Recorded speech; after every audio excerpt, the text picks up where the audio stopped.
Scripture, Deuteronomy 15, verse 1-2. At the end of every 7 years thou shalt make a release. And this is the manner of the release. Every creditor that lendeth aught unto his neighbor shall release it. He shall not exact it of his neighbor, or of his brother, because it is called the Lord's release. Calvin's commentary. At the end of every 7 years. A special act of humanity towards each other is here prescribed to the Jews, that every 7 years brother should remit to brother whatever was owed him. But, although we are not bound by this law at present, and it would not be even expedient that it should be in use, still the object to which it tended ought still to be maintained, i.e., that we should not be too rigid in exacting our debts, especially if we have to do with the needy, who are bowed down by the burden of poverty. The condition of the ancient people, as I have said, was different. They derived their origin from a single race. The land of Canaan was their common inheritance. Fraternal association was to be mutually sustained among them, just as if they were one family. And, inasmuch as God had once enfranchised them, the best plan for preserving their liberty forever was to maintain a condition of mediocrity, lest a few persons of immense wealth should oppress the general body.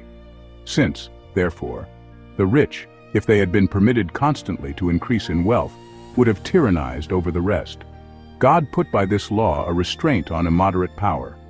Moreover, when rest was given to the land, and men reposed from its cultivation, it was just that the whole people, for whose sake the Sabbath was instituted, should enjoy some relaxation.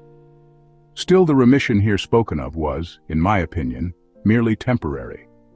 Some, indeed, suppose that all debts were then entirely cancelled, as if the sabbatical year destroyed all debtor and creditor accounts.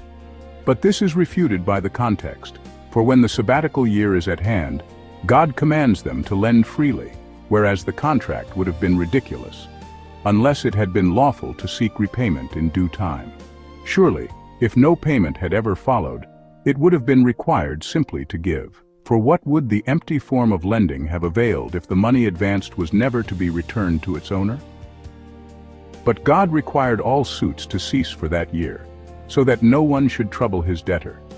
And, because in that year of freedom and immunity there was no hope of receiving back the money, God provides against the objection, and forbids them to be niggardly, although the delay might produce some inconvenience.